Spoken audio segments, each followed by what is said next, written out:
आदाब नाज़रीन, मैं सनम एजाज और आप देख रहे प्रोग्राम मुद्दा सनम के साथ। मुद्दा हम अक्सर ज़मीनी हक़ाइक़ से जुड़ने की कोशिश करते हुए आपको ज़मीनी हालात से बाखबर करते हैं, और इन्हीं हालात में हमारे यहाँ सबसे बड़ी मुसीबत, सबसे बड़ा मामला मनशियात का है। आए रोज़ हमें मनशियात फ़रोश के, मनशियात में मुबतला शख्स के गिरफ़्तार होने की ख़बरें आती हैं। आए रोज़ हमें मालूम होता है कि कहीं न कहीं किसी का हार्ट अटैक हो गया। आए रोज़ हमें मालूम होता है, हमें बताया जाता है कि हमारे माशरे का सबसे ख़तरनाक पहलू मनशियात है, और सरकार के सभी पुर्जे जो है इस पर काम कर रहे हैं। लेकिन क्यों मनशियात का ये नासूर जो है हमारे यहाँ ख़त्म नहीं हो रहा है? ये हमारा सबसे बड़ा मुद्दा है, और इस मुद्दे पे हमें बात ज़रूर करनी पड़ेगी, क्योंकि ये मुद्दा वो मुद्दा है जो हर शख्स के साथ, वो ज़िंदगी के जिस शौबे से ताल्लुक़ रखता है उसके साथ जुड़ा हुआ है। और आज के मुद्दा में सबसे पहले मीर वाइज कश्मीर मौलवी मोहम्मद उमर फारूक जनूबी कश्मीर में थे, और पिछले 3 हफ्तों से लगातार श्रीनगर की जामिया मस्जिद का प्लेटफार्म हो या कोई और निजी या उनकी महफिल, हर महफिल में वो मनशियात के वाले माशरे में तल्ख हकीकतों से वो बाखबर करने की कोशिश करते हैं। आज मीर वाइज ने क्या कहा, ज़रा सुनिए।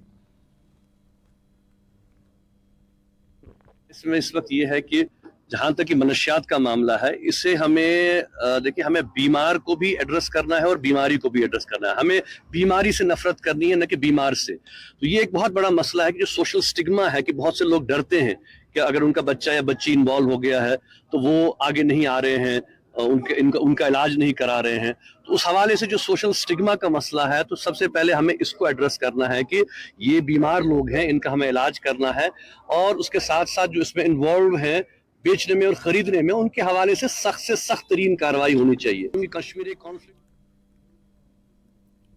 जो इसमें इन्वॉल्व हैं उनके खिलाफ सख्त से सख्त कार्रवाई करनी चाहिए। आखिर उनके खिलाफ कार्रवाई होती है या नहीं होती है, ये सबसे बड़ा सवाल है। क्योंकि अगर कार्रवाई होती तो ये मनशियात फरोशों का टोला ख़त्म हुआ होता। इनके पीछे कोई बड़ी ताकत है क्या जो ये मनशियात फरोश ख़त्म नहीं हो रहे, और इनके खिलाफ सख्त कवानीन क्यों नहीं हो रही? ये बड़ा मुद्दा है। और इसी मुद्दे में मेरे साथी हैं, हमारे सीनियर साथी हैं, जर्नलिस्ट हैं, रिजवान गिलानी। रिजवान गिलानी ने पिछले दिनों एक स्टोरी की और उसमें उन्होंने ज़बरदस्त इंकशाफ किया, सनसनीखेज़ इंकशाफ किया। रिजवान गिलानी यूजुअली तालीम का अपना महवर बनाए हुए, तालीम पे अक्सर उनका यही कहना है कि मैं इस पर कोई समझौता नहीं करूँगा, और करना भी नहीं चाहिए। लेकिन सबसे इंपॉर्टेंट मुद्दा है जो उन्होंने मनशियात और तालीमी जो सिस्टम है हमारा, उसमें मनशियात का मामला देखा है, उस पर हम रिजवान से जानना चाहेंगे। बहुत शुक्रिया रिजवान गिलानी आपका भी। और अब्दुल हमीद साहब ये सिविल सोसाइटी से ताल्लुक़ रखते हैं, पॉलिटिक्स भी इनके जो सर चढ़ कर बोलती है। लेकिन मैं पहले रिजवान के पास, रिजवान गिलानी, बहुत इंपॉर्टेंट वक्त है शाम का आपका, आपको अपनी स्टोरीज़ वगैरह फाइल करनी होती हैं, लेकिन मैं इस वक्त आपके कुछ लम्हात लूँगा। आपने एनालिसिस किया, आप ग्राउंड पे स्कूल्स में गए, आप इंस्टीट्यूशन में गए, क्या आपकी जो स्टोरी मैं पढ़ रहा था उसका क्रक्स क्या है हमारे माशरे से मुतालिक? जी सनम एजाज साहब, बहुत बहुत शुक्रिया मुझे यहाँ पे दावत देने के लिए। ये जो एक बहुत ही अहम मुद्दा है जिस पे आप इस टाइम बात करने जा रहे हैं, इससे पहले भी मैंने ये स्टोरी की, या जितने भी सर्वेज आए, मैं उम्मीद करता हूँ शायद मेरी आवाज़ आप तक आ रही है।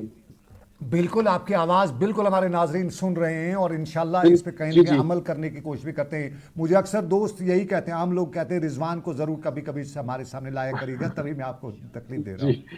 बहुत बहुत शुक्रिया लोगों का भी और आपका भी। तो मैं ये कह रहा था कि जो ये ड्रग एडिक्शन का मामला है, जितने भी सर्वेज अभी तक आए, या आप किसी भी एक्सपर्ट से बात कीजिए, वो बस यही कहते हैं, उसमें यही रिवील होता है कि जो एज ग्रुप है जो ज्यादा इसमें शिकार हो चुका है, वो एज ग्रुप है जो या तो स्कूल गोअर्स है या तो कॉलेज गोअर्स है। अब हम ये नहीं कहेंगे कि स्कूल्स में करते हैं या कॉलेज में करते हैं, थोड़ा सा इसको नाज़रीन हमें गलत ना समझें, क्योंकि बोलने समय थोड़ा सा फिर वो मिसकंसेप्शन हो जाता है। ये वो एज ग्रुप है, वो एज ग्रुप जो कॉलेजेस में जाते हैं या स्कूल्स में जाते हैं। बट इसमें ये नहीं है कि वो स्कूल्स में करते हैं ड्रग एडिक्शन, ड्रग्स यूज करते हैं या वो स्कूल साथ लेते हैं, ऐसा अभी रेवुलेशन कोई सामने नहीं आया, बट वो एज ग्रुप को मेंशन कर रहे हैं। तो इस हिसाब से मैंने भी रिसेंटली मैं देख रहा था, मैंने एक्सपर्ट से बात की ड्रग पॉलिसी के हवाले से। ड्रग पॉलिसी में भी उसमें मतलब मैं बात कर रहा था, अगर हम एक्सपर्ट्स की बात करें तो वो कह रहे थे यही कि मतलब उसमें ये भी वाज़ह किया गया है कि एजुकेशन, स्कूल एजुकेशन डिपार्टमेंट का एक अहम रोल है, हायर एजुकेशन डिपार्टमेंट का अहम रोल है, एक्सपर्ट्स बुलाने हैं, काउंसलर्स रखने हैं स्कूल्स में, सो दैट की, और जो टीचर स्टूडेंट में गैप है वो खत्म हो जाए, सो दैट कि अगर टीचर को लगता है कि बच्चे में कोई इंकिशाफ सा कि मतलब ये कुछ वरना वो अनएक्सपेक्टेड बिहेवियर दिखा रहा है स्कूल में, जो पिछले साल या पिछले महीने नहीं दिखा रहा था। तो काउंसलर्स अवेलेबल होने चाहिए स्कूल में, या एक डॉक्यूमेंट्रीज बनानी है, वो स्क्रीन करनी है स्कूल में, सो दैट कि बच्चे बोल पाए कि अगर उनको ऐसी प्रॉब्लम है। या इसमें आपको तो खुद भी पता होगा, जो नेशनल एजुकेशन पॉलिसी 2020 की है, उसमें भी वाज़ह किया है उसमें कि मतलब उस पर ड्रग एडिक्शन पे बात की जाए, सोशल वैल्यूज की बात की जाए।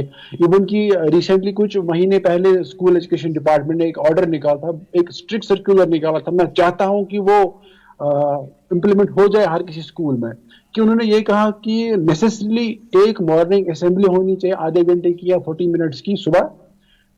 उसमें जो concern head of the school है या जो स्कूल टीचर है, वो सोशल वैल्यूज पे, मॉरल एजुकेशन पे बात करें। हम इसमें ये कहें कि क्रक्स इसका ये है कि जो स्कूल्स में मॉरल एजुकेशन है, मॉरल एजुकेशन पे शायद ज्यादा बात नहीं हो रही। हाँ, एक्टिविटीज हो रही है, इंटर स्कूल कॉम्पिटिशन हो रहे हैं, इंटर डिस्ट्रिक्ट कॉम्पिटिशन हो रहे हैं, इंटर स्कूल में, इंटर क्लास, वो 6th वर्सेस 7th, वो बाकी कंपटीशन, लेकिन शायद कहीं ना कहीं मॉरल एजुकेशन जो है उस पर ज्यादा तवज्जो नहीं दिया जा रहा है। तो उस हिसाब से ये एक अप्रेंशन सामने आ रहा है कि इन बच्चों को हम कैसे इस चीज से दूर रखें। आप देखिए, जो एक दिन का सेमिनार होता है, एक अहम सवाल जो मुझसे बहुत से, आपकी स्टोरी पढ़ने के बाद मुझे कुछ सीनियर जो हमारी सोसाइटी के हैं, वो ब्यूरोक्रेसी में, उन्होंने मुझसे बात करते बताया कि रिजवान से एक बात पूछेगा कि ये जो ज़्यादा एज ग्रुप आपने बताया कि स्कूल ग्रोइंग एज ग्रुप है, लेकिन गांव देहात में बहुत से बच्चे हैं जो इस एज ग्रुप में, लेकिन वो स्कूल नहीं जाते हैं, उन्हें शायद मौका नहीं मिला, उनका क्या, उनमें भी ये है? मैं वही कह रहा हूं, मतलब एज ग्रुप मैंने इसीलिए बोला, वो एज ग्रुप है जो स्कूल्स में होते हैं। आप कोई मतलब किसी कोई ड्रॉप आउट है या कोई कुछ है, किसी ने कंटिन्यू नहीं किया, मैंने तभी इसीलिए आपको बताया कि हम ये एक्सपर्ट्स या सर्वे ये नहीं कहती कि स्कूल्स में हो रहा है। वो एज ग्रुप ऐसा है कि मतलब जो वो एज ग्रुप है, या तो स्कूल्स में है या तो कॉलेज में, फर्स्ट ईयर, सेकंड ईयर या 10th 11th 12th, वो बच्चे, उस एज ग्रुप के बच्चे जो इस टाइम 10th में होंगे, अगर जो बच्चे कंटिन्यू अपनी स्टडीज कर रहे हैं। इसमें ये नहीं है कि जैसे मैंने अभी पहले ही कहा था कि सुनने समझने में थोड़ा सा होता है मिसकंसेप्शन, कि जैसे आपने कहा कि जो अब स्कूल नहीं जाता है, क्या उनमें भी है? मैंने कहा कि एज ग्रुप जो टीनेजर्स मोस्टली हम कहेंगे, जी बिल्कुल, अर्ली 20s या आपने जो सर्वे लेट किया रिजवान, यूजुअली हमारे स्कूल में होता है, मेरे स्कूल में था कि 8 से 12 तक हम स्कूल मानते थे, क्या ये 12 तक ही है या इससे ऊपर भी है या 8 से पहले भी है? नहीं, मैं वही कह रहा हूँ, मतलब मोस्टली इसमें टारगेट ग्रुप है एलिमेंट्री लेवल के बाद से, मतलब 9 10th 11th 12th, और कॉलेज का भी फर्स्ट ईयर सेकेंड ईयर, मतलब वो एज कॉलेज के 3 साल जो होते हैं, तो वो एज ग्रुप बहुत ही वल्नरेबल है। उसी वजह से कि एनईपी में बहुत ही इसमें फोकस है। इवन कि मैंने दूसरी स्टोरी की, शायद वो आपने नहीं पढ़ी होगी, कि जब ये इशू एक बहुत ही ग्रेव कंसर्न सामने आ रहा है अथॉरिटीज के सामने, ministry of social justice and empowerment से एक सर्क्यूलर आया था हायर एजुकेशन डिपार्टमेंट को, कि जो भी कॉलेजेस में अब आने वाले 15 अगस्त पे जो फंक्शन होगा कॉलेज, जो ट्राई कवर होस्ट होगा, उसमें जो चीफ गेस्ट होगा कॉलेजेस में, it is mandatory for them कि अपने स्पीच में 1-2 पैराग्राफ्स में वो ड्रग एडिक्शन पे बात करें। मैंने बिल्कुल पढ़ा है कि ये स्टोरी मैंने बिल्कुल पढ़ी है, और सब आपकी स्टोरीज हम सुबह सुबह जरूर पढ़ते हैं। पहला यही रहता है कि हम रिजवान को पढ़ें, क्योंकि हमारा कंसर्न एजुकेशन है और एजुकेशन पे बहुत ज्यादा आज देखिए थ्रू आउट कश्मीर कॉलेजेस में वो नशा मुक्त भारत अभियान जो है, उसके खिलाफ उन्होंने प्लेज लिया है कि मतलब बच्चों को दूर रखेंगे। रिजवान, मैं आपका 1 मिनट और लूंगा। ये नशा मुक्त अभियान चल रहा है, हमारे यहाँ सभी चल रहे हैं, कामयाब क्यों नहीं हो रहे हैं हम इस चीज से अभी तक? हम डर क्यों? मैं अब भी डर रहा हूँ, मेरे यहाँ डर बहुत है। जी, मैं वही कह रहा हूँ। मैंने कहा कि ये जो इसको हम कहेंगे वो लिप सर्विस या वो नोटा नोटी, मतलब सोशल मिनिस्ट्री से, सोशल जस्टिस एम्पावरमेंट मिनिस्ट्री से एक डॉक्यूमेंट आया, डायरेक्टर कॉलेज को गया, डायरेक्टर कॉलेज ने प्रिंसिपल्स को भेजा, वो तो मतलब फोन पे बात करेंगे, लिप सर्विस तो बहुत हो जाए, प्लेज लेंगे तो वो भी तो लिप सर्विस है या ऑफिशियल कम्युनिकेशन है, लेकिन प्रैक्टिकलिटी हमें इसमें देखना है, प्रैक्टिकल इम्प्लीमेंटेशन इसकी देखनी है हमें, कि क्या इन अभियानों से क्या ये फंक्शन जो है, हाँ इनिशिएटिव जो गवर्नमेंट ऑफ इंडिया ने उठाया वो अच्छा है, सही है, लेकिन वो बस इतना ही नहीं होना चाहिए कि बस एक दिन प्लेज लिया तो खत्म, हम we are part of it this campaign, नहीं। हाँ, एक दिन अगर प्लेज लिया, बाकी दिनों में हमें आइडेंटिफाई करने केसेस, जो मैंने पहले बात कही कि जो स्टूडेंट टीचर में गैप जो है वो खत्म होनी चाहिए, जो लिंक, जो मिसिंग लिंक्स है टीचर और स्टूडेंट रिलेशन में, जो मिसिंग लिंक्स है वो फिलअप होनी चाहिए, सो दैट कि अगर टीचर को लगे वो खुद ही बोल पाए बच्चे को कि आप लास्ट ईयर 6th में थे, आज आप 7th में, या लास्ट ईयर आप 9th में थे, इस साल 10th में, मुझे आपका बिहेवियर अजीब सा लग रहा है। बहुत शुक्रिया रिजवान। मेरे साथ सोसाइटी के बहुत से लोग हैं, डिफरेंट क्वार्टर से मैंने लोगों को ज्वाइन किया, आपने मुझे ज्वाइन किया, बहुत शुक्रिया।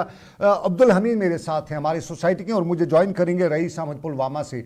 नॉर्थ भी काफ़ी हब माना जाता है, साउथ भी काफ़ी हब माना जाता है, और मुझे अब्दुल हमीद ने ज्वाइन किया हुआ है, ये हंदवारा से हैं। हमीद साहब आपको मुबारक हो, आपके इलाके में अब मनशियात के बाद एक और मुसीबत है, गैमलिंग की मुसीबत, ये आ गई है, तो इसके लिए आपका क्या कहेंगे हमीद साहब? इस मुसीबत, एक तो मनशियात की मुसीबत नॉर्थ में थी, और ज़्यादातर नॉर्थ के कुपवाड़ा और बेरोर आपका डिस्ट्रिक्ट है कुपवाड़ा, वहाँ इसे ज़्यादा इन्फिल्ट्रेट होकर ये आया करता था मनशियात। अब गैमलिंग भी आपका में है, लेकिन मैं जानना चाहता हूँ, सबसे बड़ा कंसर्न है कि हम सब बात करते हैं, सब डरे हुए हैं, सरकार प्रोग्राम्स देती है, नशा मुक्त भारत है, लेकिन ये नशा मुक्ता क्यों नहीं है? इसकी वजह क्या है? क्या ग्राउंड पे जो हमारे जो पॉलिसी मेकर्स हैं, जो उनको इम्प्लीमेंट करना है, वो नहीं हो रहा है?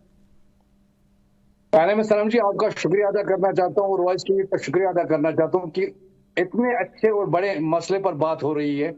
तो पहले तो ये बात करें कि हाँ, पुलिस अपना काम कर रही है, एक सख्त कानून है, जिसको पकड़े उसकी जमीन भी, जायदाद भी, मकान भी सीज होते हैं, वो तो अपना काम कर रही है।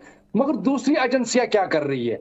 मैं पहले एक डेटा आपको बता दूं कि 2023 को पार्लियामेंट सेशन में मसूदी साहब को रिप्लाई मिला कि 14,09,000 ड्रग एडिक्ट लोग हैं जम्मू कश्मीर में, जिनकी एज 16 से 35 साल तक है। उसमें से 4,20,000 वो लोग हैं जो अल्कोहल लेते हैं, 1,40,000 वो लोग हैं जो चरस पीते हैं, 5,40,000 वो है जो अफीम लेते हैं, 1,70,000 वो लोग हैं जो मेडिसिन की पिल्स, जो मेडिसिन होती है वो लेते हैं, 1,35,000 वो लोग हैं जो वो सूंघने की चीज होती है कुछ ड्रग में वो लेते हैं, और 1,000 लोग कोकीन लेते हैं। मैं पहले पॉइंट पर आ जाऊं, 4,20,000 लोग अल्कोहलिक हैं। मुझे ये बता दीजिए, गवर्नमेंट की एक पॉलिसी है हर नुक्कड़ पर, हर गांव में, हर गली में शराब की दुकान डाली जाए। हाँ। तो आप कहते हो कि मत पियो, आप तो खुद अब ये 4 लाख आपके जो कॉलेजों में, बाकी चीजों में, सड़कों पर ड्रग डी एडिक्शन कैसे होगा? पहले अपना तो पाला तो ठीक करो, अपनी पॉलिसी तो ठीक करो। मुझे ये बता दीजिए कि गवर्नमेंट फेल है, गवर्नमेंट एजेंसियां फेल है विदाउट पुलिस। पुलिस ने अच्छा काम किया, जो भी ड्रग बेचने वाले हैं उनको पकड़ लिया, उनको दकड़ लिया, उनकी जायदादें जब्त कर ली। मगर मुझे बोल रही है कि बाकी एजेंसियां सिर्फ लिप सर्विस दे रही है, वो सिर्फ दुकानें खोल रही है। मुझे ये बता दीजिए, 14 लाख तक हमारा डेटा पहुंच गया, जो 2012 में 4 लाख था, अब 14 लाख तक पहुंच गए। ये बढ़ता क्यों है, घटता क्यों नहीं है? इसका मतलब है गवर्नमेंट पॉलिसी में नाकामी है, गवर्नमेंट फेल हो चुकी है। फिर हमारा काम as a social worker, as a उलमा, as a father, as a mother, सब लोग सोशल एक्टिविस्ट, चाहे आप हो, चाहे लिखने वाले हो, पत्रकार हो, चाहे बोलने वाले हो, सब बोलते हैं, सब अपना काम करते हैं, मगर एक ही फेल है, वो गवर्नमेंट है। बिल्कुल। जरा हमीद साहब, सरकार हम हैं, सरकार आप हैं, सरकार मैं हूं, ये हम लोगों को इम्प्लीमेंट करना है, ये हमारी सोसाइटी को इम्प्लीमेंट करना है। क्योंकि अब देखिए, बाकी मामला में हम कहें कि वो है, ये है, उधर है, इधर है, इस पंगे में नहीं पड़ना, लेकिन ये जो मनशियात हैं, ये हर आदमी को पता है कि मेरा बेटा उसके सर पे नंगी तलवार है, हर शख्स को पता है। आपका बेटा जवान है, अल्लाह उन्हें सलामत रखे, लेकिन आप भी जब मुझसे बात करते हो तो डर रहता है। मेरा बेटा जवान है तो मुझे डर रहता है कि अल्लाह करे किस सोबत में है, उसके दोस्त क्या करते होंगे। मेरे भाई का बेटा है तो वो इसमें है, मेरी बहन का है, मेरे चाचा का है, मेरे सोसाइटी में जो भी है वो डर रहा है। लेकिन उस डर के बावजूद भी हम इस डर से क्यों नहीं निकल पा रहे, हम इसके खिलाफ खड़ा क्यों नहीं हो पा रहे, हम कामयाब क्यों नहीं हो रहे? एज फादर मैं कंसर्न हूं, एज फादर आप कंसर्न हो, as father every Kashmiri is concern. मगर मुझे ये बता दीजिए, आप बोलते हो, मैं बोल रहा हूं पॉलिसीज गलत है, मुझे ये बता दीजिए कि किसकी काउंसलिंग की? इनके पास डेटा मौजूद है, कौन लड़का इसमें मुब्तला है, ड्रग एडिक्ट है, इनके पास पूरा डेटा है। क्या एक को काउंसलिंग की इन्होंने? क्या कहीं काउंसलिंग हो रही है? क्या उनसे बात हो रही है? नहीं हो रही है। सिर्फ कॉलेजों में जाकर ड्रग करना, वहां बच्चे पर। मुझे एक बच्चा मिला, ड्रग एडिक्शन के प्रोग्राम में गया था, उसने मुझे कहा, हमीद साहब मुझे ये बता दीजिए, मैं न पीता हूं न मुझे पता है ड्रग क्या होता है, मुझे रोज ये ड्रग एडिक्शन प्रोग्राम में क्यों लेते हैं? मैं अब कंफर्म करना चाहता हूं ये ड्रग क्या होती है, यानी कि उसको भी एक कंसर्न आदमी बना दिया, एक लड़के को बना दिया कि ये ड्रग क्या होती है, उसको बहुत बड़ा बताने की क्या जरूरत है। आपके पास ऑलरेडी 14 लाख का डेटा है, आपको पता है कौन पी रहा है, कौन ड्रग एडिक्टेड है, कौन अल्कोहल लेता है, कौन पिल्स लेता है, कौन कोकीन लेता है। क्या उनके लिए नहीं, आपने नहीं, कोई सवाल ये है, rehabilitation policy देखिए, की, बीमार- क्या उनको काउंसलिंग देखिए, की? एक हो गया मैं बोल रहा हूं, बीमार- गवर्नमेंट हर बात पर फेल हो चुकी है। हमीद साहब, बीमार के साथ मेरी मोहब्बत है, बीमार हम में से है, किसी का बच्चा भी बीमार हो सकता है, इस मंशियात का जो आदी है वो बीमार हो सकता है, वो बीमार है, उस पर हमें कोई बात नहीं करनी है, क्योंकि वो मुसीबत में फंस गया है, उसकी नादानी, उसकी गलती, उसका ना तजुर्बाकारी, उसमें वो फंस गया। लेकिन सबसे बड़ी मुसीबत जो है, इसको देने वाला, ये देने वाले जो हैं, इसको, इनको घरों को आग, ये जो आग है ये इनके घरों तक नहीं फैलती है।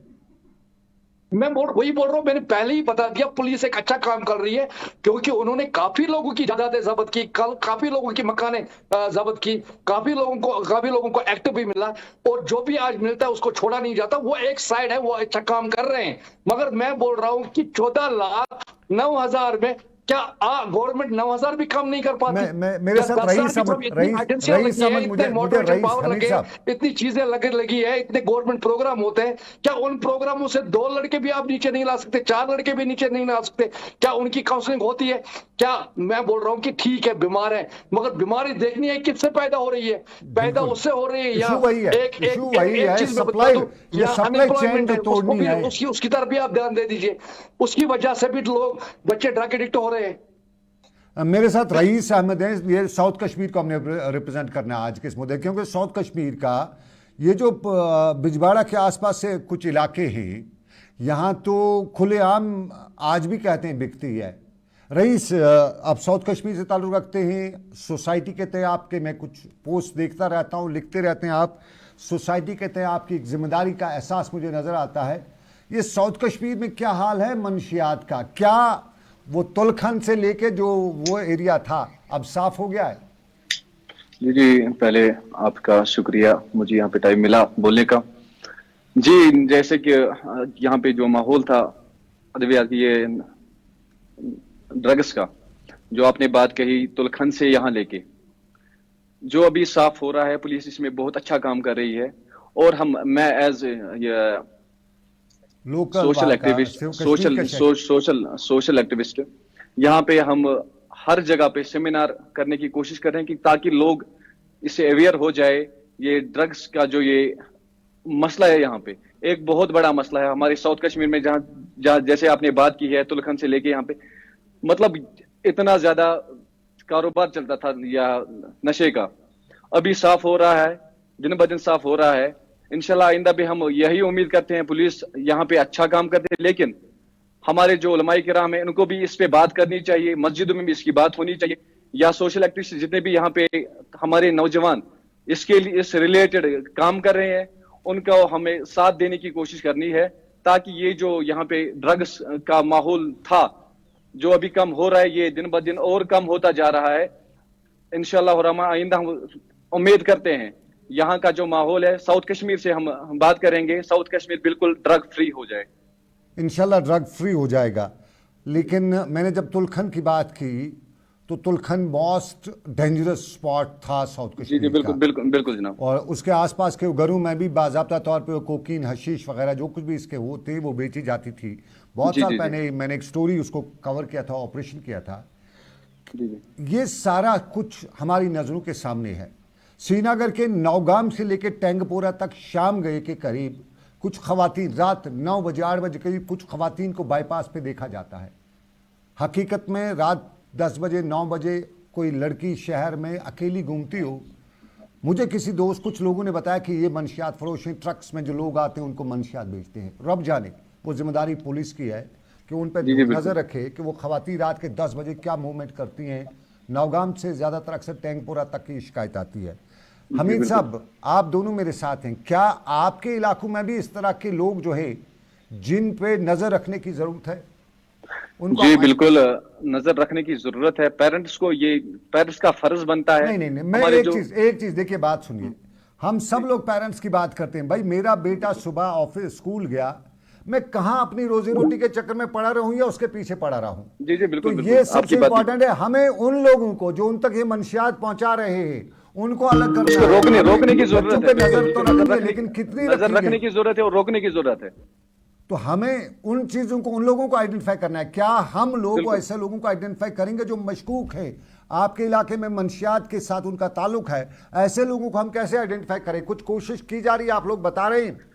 जी जी बिल्कुल, कोशिश तो हो रही है, हम कोशिश कर रहे हैं अपनी तरफ से भी, और पुलिस से भी यही उम्मीद करते हैं हम कि जो भी आइडेंटिफाई हो जाए उसको हिरासत में लिया जाए, ताकि ये जो बेचने वाले हैं ये कम हो जाए, ताकि हमारा जो यूथ है वो बच जाए। हमीद साहब देखिए, मंशियात का जो आदी है उसका कोई कसूर नहीं है, मैं उसको कोई कसूर, वो एज ग्रुप में है जिसमें वो किसी की तरफ भी जा सकता है, वो लफंडरबाजी में जा सकता है, वो जा सकता है। वैसा नहीं है कि हम कहें कि यह सब पैगंबरों की औलादें हैं। यहाँ पे मेरा एक सवाल है, जो उसको ये सप्लाई करने वाला है आपके इलाके में, जो ये जो सप्लायर है, मेरे इलाके में सप्लायर है, ये तो सबको पता होता है। क्या इनके बारे में लोगों को जिम्मेदारी नहीं है कि वो पुलिस को बताएं कि हमारे इलाके में ये आदमी मशकूक है, इसकी ये जो है छानबीन कीजिएगा? मैं डिस्ट्रिक्ट कुपवारा की बात अगर करूं तो काफी लोगों ने सरप्राइजली पुलिस को फोन करके बता दिया कि ये इन्वॉल्व हुआ है, उनको पकड़ा भी गया और उनको एक्ट के तहत बंद भी किया गया और उनकी जमीनें भी जब्त हो गई, उनके मकान भी जब्त हो गए। मैं फिर कहना चाहता हूं कि पुलिस अच्छी कार्रवाई कर रही है और लोग साथ दे रहे हैं। जब तक लोग आवाम साथ न दे तब तक ये खत्म नहीं हो सकता। मगर मैं बोल रहा हूं कि पुलिस के अलावा जो भी एजेंसीज है उनका काम भी बनता है, उनको भी काम करना चाहिए ग्राउंड पर, क्योंकि drug addiction programme, awareness programme करने से कुछ नहीं होगा। मैं फिर बोल रहा हूं कि इनके पास एक लिस्ट बनी है, हर बीएमओ के पास है, हर थाने में है, हर एजेंसी के पास है। तो कहां काउंसलिंग हो रही है, क्यों नहीं काउंसलिंग हो रही है, क्यों नहीं उन बच्चों से बात की जाती है, क्यों नहीं उनके पेरेंट्स से बात की जा रही है? वह हम फेल है, इसीलिए ड्रग एडिक्शन की रेट जो है वो ऊपर जा रही है, नीचे नहीं आ रही है। 14 लाख से 14.5 लाख हो गई है। 14 लाख 14.5 लाख जब ये हो, उसको नीचे लाने की सबको जरूरत है, क्योंकि हमारे पास सोशल एक्टिविस्ट के पास या आम इंसानों के पास लिस्ट नहीं होती, उन बच्चों का नाम नहीं होता, उन बुजुर्गों का नाम नहीं होता, क्योंकि ये 10 से 35 साल और 60 साल तक अब कोकी लेने लगे हैं, तो बड़े लोग भी लेने लगे हैं। तो हमारे पास वो लिस्ट नहीं होती कि हम काउंसलिंग करते हैं, हमारे पास काउंसलिंग का कोई इदारा नहीं है, हम काउंसलिंग नहीं कर पाएंगे। मैं इसीलिए बोल रहा हूं कि गवर्नमेंट एजेंसीज का काम है कि वो काउंसलिंग स्टार्ट करे, इनके पास लिस्ट पड़ी है, काउंसलिंग करे, उनके पेरेंट्स को काउंसलिंग करे, उनके पेरेंट्स को बताए कि आपका बच्चा ऐसे मुलवस है, आप थोड़ा नजर रख लीजिए, 10 दिन के लिए नजर रख लीजिए। तो काउंसलिंग करने की जरूरत है। मैं बोल रहा हूँ गवर्नमेंट इस लेवल पर अभी फेल है, इसीलिए ड्रग एडिक्शन ऊपर जा रही है, ड्रग एडिक्टर लोग बढ़ रहे हैं। तो उनको कंट्रोल करने के लिए पॉलिसीज होनी चाहिए, अवेयरनेस प्रोग्राम से कुछ नहीं होगा, कॉलेजों में जाने से कुछ नहीं होगा, आपको काउंसलिंग करनी पड़ेगी। ये पुलवामा, शोपियान, कुलगाम, अनंतनाग, ये वो एरियाज है जहां पे आम तौर पे शिकायतें थी कि बड़ी तादाद में बच्चे जो है मंशियात की तरफ जा रहे हैं, और मंशियात फरोश, वहाँ फुक्की थी, बाकी चीज़ें थी। अक्सर हम देखते थे फुक्की घरों में फैक्ट्रियाँ लगा रखी थी, खबरें हमारे पास इस तरह की आती थी।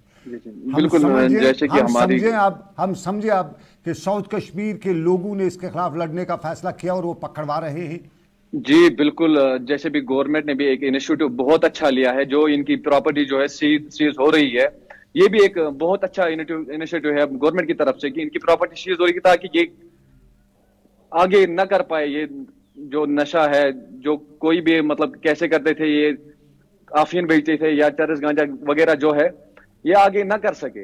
ये गवर्नमेंट की तरफ से बहुत एक अच्छा इनिशिएटिव हम मानेंगे, और हमारी भी इसमें कोशिश रहनी चाहिए, आम शख्स की, आम आवाम की भी इसमें कोशिश रहनी चाहिए। हर वक्त जहां भी ऐसा कोई वाकया पेश आए, हमें फौरन उसमें पुलिस से राबिता करने की जरूरत है, और हम इस मसले को रोक सकते हैं, मुसीबत से निजात पाएं। लास्ट कमेंट आपका हमीद साहब, लास्ट कमेंट, कैसे हम कामयाब होंगे? ये बताना चाह रहा हूं, मुझे बता दीजिए पहले, क्या आप खुद बता रहे हो कि 4,20,000 अल्कोहल पीते हैं, तो दुकानें ज्यादा डालने की क्या जरूरत है? हर कॉर्नर और नुक पर डालने की क्या जरूरत है? हर गांव में डालने की क्या जरूरत है? और आप चरस और कोकीन और अफीम के पीछे लगे हो। मुझे बोलो कि जो ड्रग, जो पिल्स बेचते हैं, जो दूसरी चीज मेडिसिन बेचते हैं, उनके खिलाफ कार्रवाई क्यों नहीं होती? अब मैं लास्ट पर यही बताना चाहता हूं कि एक पॉलिसी, जामिया पॉलिसी होनी चाहिए मीरवाइज साहब या मौली साहब सारे काम कर रहे हैं, पेरेंट काम कर रहे हैं, सोशल एक्टिविस्ट काम कर रहे हैं, सारे काम कर रहे हैं, मगर गवर्नमेंट एजेंसियां अभी नाकाम है। गवर्नमेंट एजेंसियों को चाहिए, जो उनके पास लिस्ट है तो उनको इन्वॉल्व कीजिए, सोशल एक्टिविस्ट को समझाने में, काउंसलिंग करने में, उनको काम दे दीजिए, उनको लिस्ट दे दीजिए, उनको बैक एंड में आप मत कीजिए। वो उनके घर जाए, उनके पेरेंट्स से बात करे, बच्चों से बात करे, तब जाकर ये कम होगा, वरना ये बढ़ेगा। बहुत शुक्रिया अमित साहब। रईस साहब आपका भी बहुत बहुत शुक्रिया, दोनों ने अपनी राय से हमें नवाजा। लेकिन बिल्कुल मैं अपने नाजरीन को, अरबाब इक़दार को, जो भी मुझे देख रहा है, दुनिया जहां में मुझे सुन जो रहा है, उस तक ये बात ज़रूर पहुंचाना चाहता हूं कि हम बहुत बड़ी मुसीबत में हैं और इस मुसीबत के लिए हमें दो लोग जिम्मेदार हैं। एक मनशियात फरोश, जो मनशियात का पैडलर है। ये बच्चा जो पीने वाला ये पैडलर नहीं है, यकीन रखिए बीमार आदमी है, बीमार को दवाई की ज़रूरत है, हमदर्दी की ज़रूरत है। मनशियात फरोश जो है, आप देखिए आपके इलाके में अचानक कोई अमीर बन जाता है, उसके पास करोड़ों रुपए आ जाते हैं, बड़ा बंगला बन जाता है, तो यकीन मानिए वो मनशियात फरोश है। उसको आइडेंटिफाई करिए, उसके बारे में पुलिस को बताइए, उसके बारे में एजेंसीज को लिखिए। आज की डेट में मोबाइल है, व्हाट्सअप है, आप अपने घर बैठे मोबाइल पे मैसेज कर सकते हैं कि मुझे ये आदमी डाउटफुल लगता है। कभी दो चार एलिगेशन साथ में झूठ भी लगा दीजिए ताकि पुलिस उस पर उस तरीके पर भी काम करे, ताकि पुलिस को कोई ना कोई लीड मौका मिल सके। क्योंकि अक्सर कहते हैं मनशियात फरोश, तो ज़्यादातर कुछ लोग उसको सीरियसली नहीं लेते हैं, तो बाकी जो मुद्दे हैं वो भी जोड़ दीजिएगा ताकि पुलिस उस पर वर्कआउट करे। ये एक ज़रूरी है, ये हमारी जिम्मेदारी है। कोई नेक काम करने के लिए अगर दो कदम और भी आगे बढ़ना पड़े तो पड़े। हम इन मनशियात फरोशों के खिलाफ खड़ा हो जाए, इनके खिलाफ लड़े। और दूसरा है हमारी सोसाइटी में ये दवा फरोश, ये दवा फरोश भी मनशियात फरोश के ज़ुमरे में आते हैं। ये बिना नुस्खे के जो दवाइयाँ देते हैं ना, और हर किसी को मनशियात की जो पिल्स जो ख़ास तौर पे जो देते हैं, जिनसे मनशियात पकड़ी जाती है, ये भी उसी ज़ुमरे में आते हैं। इनके खिलाफ हमने अभी तक किसी की प्रॉपर्टी सीज होते नहीं देखी है, किसी के खिलाफ बड़ी कार्रवाई होते देखी नहीं है, क्योंकि उनके पास ड्रग सेलिंग का लाइसेंस है। तो अगर जिसके पास लाइसेंस है दवाई बेचने का और उसके बाद वो इस तरीके से बेचता है, वो भी बड़ा मुजरिम है, बराबर का मुजरिम है। तो इन दोनों के खिलाफ बराबर की कार्रवाई होनी चाहिए। हमारी सरकार ने कुछ अच्छे इकदाम उठाए हैं, लेकिन ये जो हम मनशियात के नशा मुक्त वगैरह, इसका उतना इम्पैक्ट देखने को नहीं मिल रहा है। हमें इम्पैक्ट तब मिलेगा जब 2-3 नहीं, जितने भी मनशियात फरोश हैं उनकी मौत जेल में हो जाए, तब बात होगी, तब मज़ा आएगा। तब ये मनशियात फरोश बाकी जो है ये डर के मारे हमारे बच्चों पर कत्ल करना बंद कर देंगे। हमारे बच्चों को कत्ल किया जा रहा है, कोशिश की जा रही है उन्हें कत्ल किया जाए, ये कत्ल है। और हम अपने बच्चों पर आने वाली आज से पहले हमें खड़ा होना है। कोई हमारे बच्चे को कत्ल करना चाहे तो हम उससे पहले ही उसकी गर्दन क्यों न दबोचें, ये हमारा होना चाहिए। इस पर हमें बात करनी है, इस पर हमें लड़ना है, हमें अपने हकूक़ के लिए लड़ना, और हमारा हक है कि हम अपने बच्चों की जान बचाएं। तो फिलहाल आज के मुद्दा में बस इतना ही। आज के मुद्दा में हमीद साहब ने मुझे ज्वाइन किया था हंदवाड़ा से, मुझे पुलवामा से रईस ने ज्वाइन किया था, और रिजवान गिलानी हमारे जाने माने सहाफ़ी हैं और अक्सर ज़िंदगी के, सोसाइटी के, मुआशरे के तलख़ पहलुओं को उजागर करते हैं। उनने हमें ज्वाइन किया, बहुत शुक्रिया उनका। सबका अल्लाह हाफिज़। उर्दू खबरनामा रिजवान लेके आ रहे हैं। मुझे दीजिए इजाज़त, रात 9 बजे फिर होगी आपसे मुलाकात दिन भर में। तब तक के लिए अल्लाह हाफिज़।